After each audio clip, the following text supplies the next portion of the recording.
José Ayrton zomba de Nicolas Ferreira e recebe resposta. A autoral silêncio é cortante, como uma lâmina no auditório lotado. Câmeras de todos os ângulos captam cada movimento, cada respiração. Ninguém previu que aquela noite de debates políticos se transformaria em um momento histórico para a política brasileira. Tudo começou 3 horas antes, quando José Ayrton chegou ao estúdio com uma confiança inabalável. Conhecido por sua língua afiada e retórica implacável, ele acumulava décadas de experiência política e era temido por adversários em debates. Hoje vou mostrar a diferença entre meninos e homens na política, comentou com sua assessoria enquanto ajustava a gravata azul marinho, sorrindo para as câmeras que o seguiam. Do outro lado, Nicolas Ferreira desembarcava com semblante sereno, carregando apenas uma pequena pasta com anotações. Diferente de outros políticos, dispensou a equipe numerosa. Apenas documentos e verdades, respondeu quando um repórter questionou sobre sua preparação.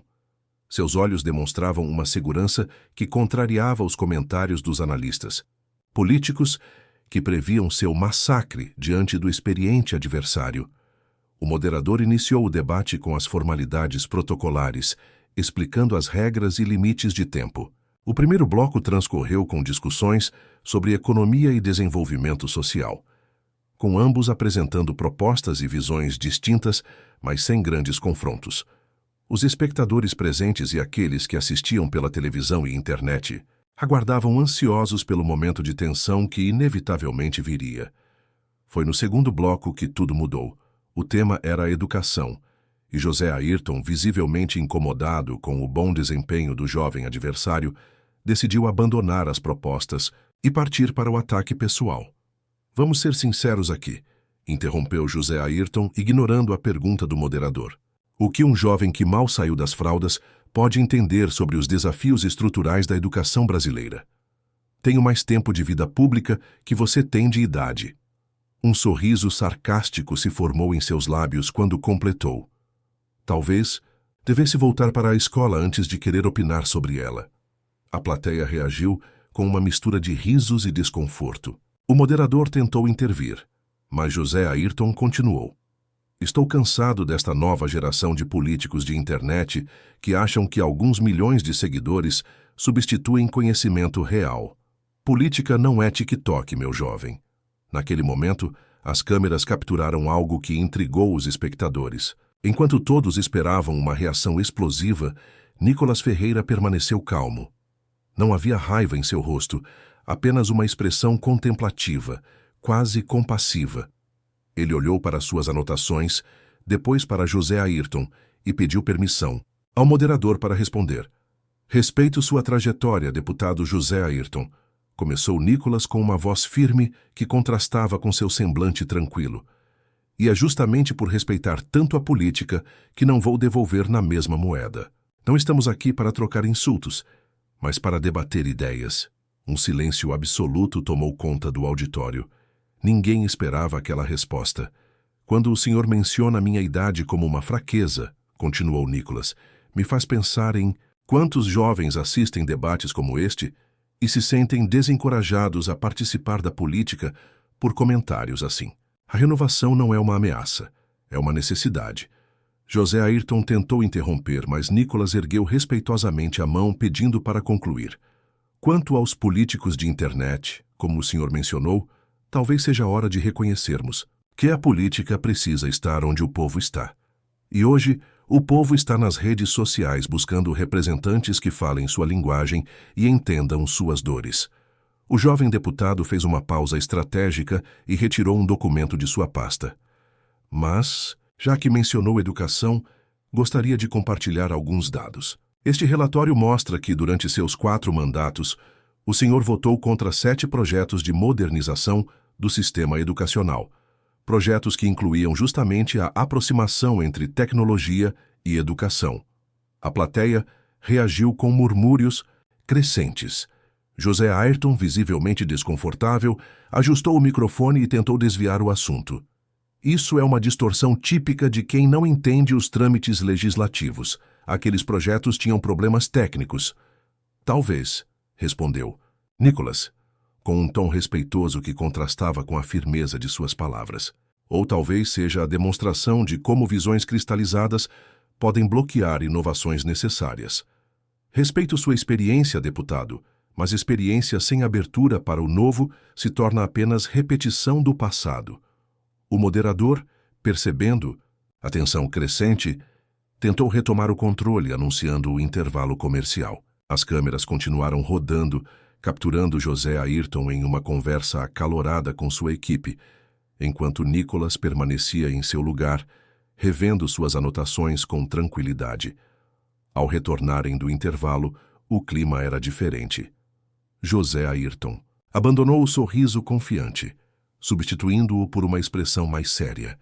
Sabia que havia subestimado o adversário e que precisava mudar de estratégia. No próximo bloco abordaremos segurança pública, anunciou o moderador. José Ayrton foi o primeiro a falar, adotando um tom mais técnico, citando estatísticas sobre criminalidade e defendendo políticas de encarceramento mais rigorosas. Precisamos de pulso firme para enfrentar o crime organizado que domina nossas comunidades, afirmou com convicção. Quando chegou sua vez, Nicholas surpreendeu novamente. Concordo que precisamos de firmeza contra o crime organizado, deputado. José Ayrton, nesse ponto não há divergência entre nós. A plateia pareceu confusa com a concordância inesperada. José Ayrton também demonstrou surpresa. No entanto, continuou Nicholas, gostaria de adicionar que segurança pública não se resolve apenas com mais prisões, mas com um complexo conjunto de ações que inclui educação, oportunidades econômicas e fortalecimento familiar. Enquanto discutimos apenas o efeito, a criminalidade, continuamos ignorando as causas. Neste momento, Nicholas retirou outro documento de sua pasta. Este é um estudo comparativo entre regiões onde foram implementados projetos sociais integrados e áreas onde apenas se aumentou o contingente policial. Os resultados são claros. As áreas com abordagem integrada tiveram redução de 47% na criminalidade em 5 anos. José Ayrton, visivelmente irritado pela segunda vez, respondeu com sarcasmo. Claro, a solução mágica, distribuir abraços para bandidos, típico discurso de quem nunca pisou numa comunidade dominada pelo tráfico. Foi neste momento que ocorreu a virada no debate. Nicholas, mantendo a calma que se tornara sua marca naquela noite, olhou diretamente para José Ayrton e disse: Com todo respeito, deputado, cresci em uma dessas comunidades que o senhor menciona. Enquanto o senhor conhece o crime pelas estatísticas, eu o conheci pela janela do meu quarto. Um silêncio sepulcral tomou conta do auditório. As câmeras capturaram o impacto daquela revelação no rosto de José Ayrton e dos espectadores. Vi amigos de infância sendo recrutados pelo tráfico não porque eram maus, mas porque era a única opção de sobrevivência que enxergavam. Vi escolas fechadas por tiroteios, vi o desespero de mães que perderam filhos tanto para a polícia quanto para o crime. Nicholas fez uma pausa, respirou fundo e continuou. Não estou sugerindo abraços para bandidos, como o senhor coloca.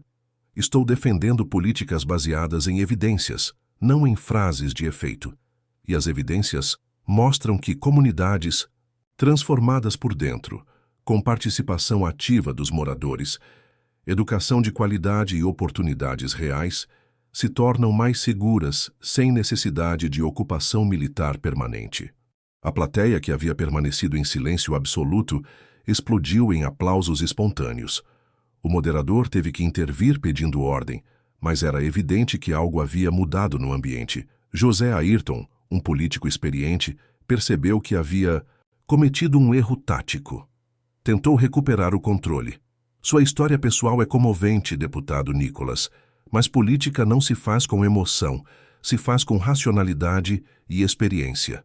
Discordo, deputado, respondeu Nicholas com uma segurança surpreendente. Política se faz com ambos. A racionalidade nos mostra o caminho, mas é a emoção que nos dá o motivo para percorrê-lo. Um político que perdeu a capacidade de se emocionar com o sofrimento do povo, talvez tenha perdido também sua razão de existir como representante. O debate continuou pelos blocos seguintes, abordando saúde, infraestrutura e meio ambiente. Em cada tema, estabeleceu-se um padrão. José Ayrton atacava com argumentos técnicos e ocasionalmente com ironia, enquanto Nicholas respondia com uma mistura equilibrada de dados concretos e exemplos humanizados, sempre mantendo o tom respeitoso. No bloco final, quando o tema era corrupção, José Ayrton, visivelmente frustrado com o rumo do debate, decidiu jogar sua última carta. Falamos muito de novas ideias e renovação, mas o que vemos é um jovem político que se apega a valores ultrapassados, que defende pautas retrógradas disfarçadas de moderna. A verdadeira renovação exige abandono de preconceitos antiquados. A plateia aguardava ansiosa a resposta de Nicholas. Todos esperavam que, após horas de provocações, ele finalmente perdesse a compostura. Mas, mais uma vez, Nicholas surpreendeu a todos. Deputado José Ayrton, o senhor levanta um ponto importante sobre o que significa renovação na política. Começou com o mesmo tom respeitoso. Mas talvez estejamos partindo de premissas diferentes. Renovação não significa abandonar valores que considero fundamentais, mas sim aplicá-los de formas mais eficazes e inclusivas para os desafios contemporâneos. Nicholas fez uma pausa, olhou para a plateia e continuou. O senhor chama de preconceitos, antiquados, o que muitos brasileiros consideram princípios inegociáveis, e talvez aí esteja a raiz de nossa divergência mais profunda. Não vejo a política como um campo onde devemos abandonar nossas convicções para sermos aceitos como modernos. Vejo-a como um espaço onde diferentes visões de mundo devem ser respeitadas e debatidas com honestidade. José Ayrton tentou interromper, mas Nicholas ergueu educadamente a mão pedindo para concluir. Durante toda esta noite, o senhor tentou me desqualificar por minha idade, por minha presença nas redes sociais, por minhas origens e por meus valores. Em nenhum momento discutimos realmente minhas propostas ou meus argumentos. Nicholas então se virou para as câmeras, falando diretamente com os espectadores. E é isso que precisa mudar na política brasileira. Precisamos de menos ataques pessoais e mais discussão de ideias, menos preocupação com rótulos e mais foco em soluções, menos arrogância e mais humildade para reconhecer que nenhum de nós tem todas as respostas. Voltando-se para José, Ayrton concluiu. Respeito profundamente sua trajetória e experiência, deputado, e espero que, apesar de nossas diferenças, possamos trabalhar juntos pelo bem do Brasil, porque, no final das contas, é isso que importa, não quem vence um debate, mas como podemos servir melhor ao povo que representamos. O silêncio que se seguiu foi ensurdecedor. A plateia, que havia entrado no auditório, esperando um confronto acalorado, testemunhava algo raramente visto na política brasileira. Um debate onde a educação prevalecia sobre a agressividade, onde o respeito superava a hostilidade. Nas considerações finais, José Ayrton, visivelmente impactado, adotou um tom mais conciliador. Agradeço a oportunidade deste debate e, apesar de nossas diferenças, reconheço a importância do diálogo democrático. Quando chegou sua vez, Nicholas olhou para José Ayrton, depois para a plateia e para as câmeras. Não estou na política para derrotar adversários, mas para construir pontes. Não busco aplausos, mas transformação real. E acredito que essa transformação começa quando reconhecemos que aqueles que pensam diferente de nós não são inimigos, mas brasileiros que, como nós, desejam um país melhor.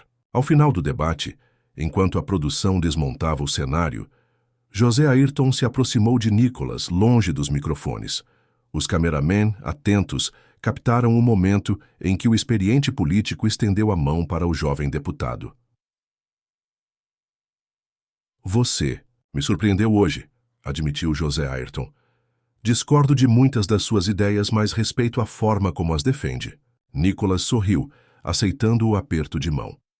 Obrigado, deputado. O debate de ideias fortalece a democracia. Podemos discordar sem nos desrespeitar. Os dois conversaram por alguns minutos, para a surpresa da imprensa que registrava tudo. O que era, para ser apenas mais um debate político, se transformou em um momento simbólico, que repercutiria nos dias seguintes em todas as plataformas de mídia. As manchetes na manhã seguinte foram unânimes. Nicolas Ferreira surpreende e transforma. Debate em lição de civilidade política. As redes sociais foram inundadas com trechos do debate, especialmente o momento em que Nicolas falava sobre sua infância e quando fez suas considerações finais sobre respeito às diferenças. O vídeo do debate quebrou recordes de visualização nas plataformas digitais. Comentaristas políticos de todos os espectros ideológicos reconheceram que, independentemente das posições defendidas, a postura de Nicolas havia elevado o nível do debate político no país. Semanas depois, uma pesquisa revelou que 68% dos brasileiros gostariam de ver mais debates como aquele, onde ideias são discutidas com respeito e profundidade. O episódio se tornou um caso de estudo em faculdades de comunicação política. José Ayrton, em uma entrevista posterior, admitiu: "Fui para aquele debate esperando um adversário fácil e me deparei com alguém que me fez repensar não apenas minhas estratégias de debate, mas também algumas de minhas convicções sobre o que significa fazer política." Nicolas, por sua vez, quando questionado sobre o segredo de sua performance, respondeu simplesmente: "Não há segredo. Apenas a convicção de que é possível fazer política sem abrir mão dos princípios que nos trouxeram até aqui. E a certeza de que o respeito ao adversário não é sinal de fraqueza, mas de força." O debate, que começou como mais um capítulo da polarização política brasileira, terminou como um raro momento de reflexão coletiva sobre o que esperamos de nossos representantes, e provou que, mesmo em tempos de hostilidade crescente, ainda há espaço para uma política baseada em ideias, não em ataques, em propostas, não em provocações. Para Nicolas Ferreira, o que poderia ter sido apenas mais um debate se transformou em um marco em sua carreira política.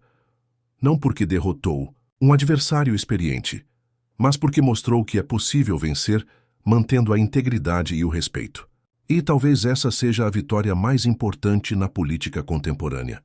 Não contra um adversário, mas contra a tentação de rebaixar o nível do debate democrático. A lição final daquela noite transcendeu as divisões partidárias. Verdadeira força não está em humilhar o oponente, mas em elevar o nível da discussão. Não está em gritar mais alto, mas em falar com mais substância. Não está em atacar o mensageiro, mas em debater a mensagem. E foi assim que um debate que começou com zombaria terminou com respeito mútuo, uma rara e valiosa lição para a política brasileira. Se você gosta dos vídeos e apoia o deputado Nicolas Ferreira, deixe seu like, o joinha no vídeo e se inscreve no canal. Até o próximo vídeo.